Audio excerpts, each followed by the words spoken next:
On a clear day when the sky is blue and there's just enough breeze to blow the clouds away, you can stand on the big hill above the valley and watch Duck and Oliver far below, busily at work on Duck's branch line near the sea. The two engines are very proud of their matching coats of gleaming color. Oliver often talks about the time that Douglas saved him from scrap. If it wasn't for his help, Oliver will say, I might have been caught when I ran away from the scrapyard, and I would never have come to live here on Sir Topham Hatt's railway.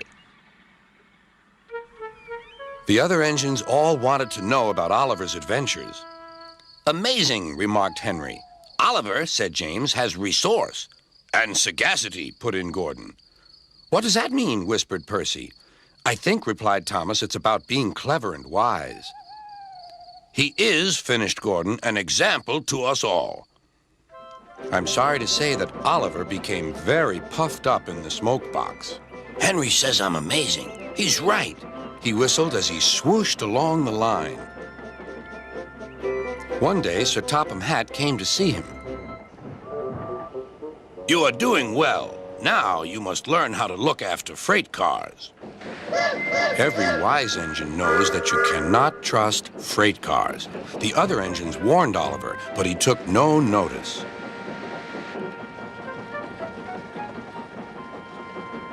You think I can't manage, he said huffily. Gordon knows better. He says I'm sagacious. You may be good gracious or whatever you call it, but cars can be troublesome, and... Say no more, Duck, interrupted Donald. It's a pity, but the wee engine'll just have to learn for himself. Oliver pulled some loaded cars to a siding and pushed the empties to the chute.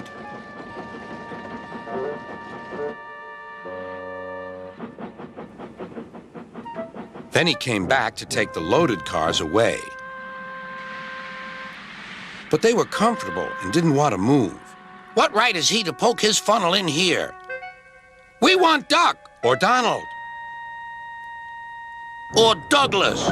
Look sharp, puffed Oliver. That's not the way to speak, hissed the cars. We'll get even. Oliver heard nothing. The cars moved smoothly at first, then suddenly Oliver felt them push forward.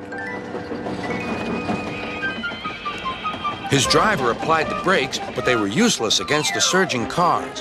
On, yelled the cars. Oliver fought hard, but still they forced him on and on.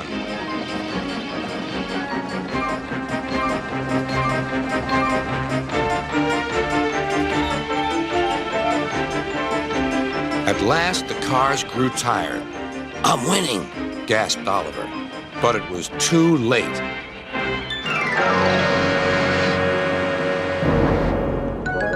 Oliver lay bruised and bemused, bunker down in the turntable well. Duck surveyed the damage.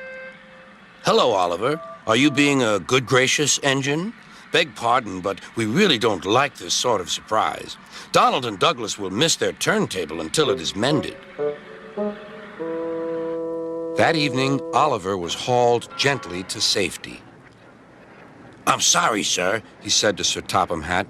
I should have listened to Duck's advice. I don't feel good gracious or whatever it is. I just feel silly.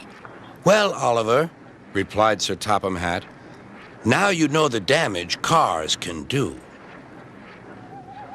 Yes, I do, sir. I look like a load of scrap iron. Oh, I don't think so, laughed Sir Topham Hatt. But you do need to go to the works to be mended. The other engines now felt sorry for Oliver. The branch line won't be the same without you, whistled Duck. Come back soon. A few days later, Oliver did come back. His coat gleamed brighter than ever. He was a wiser engine, too, and never made a mistake about cars again.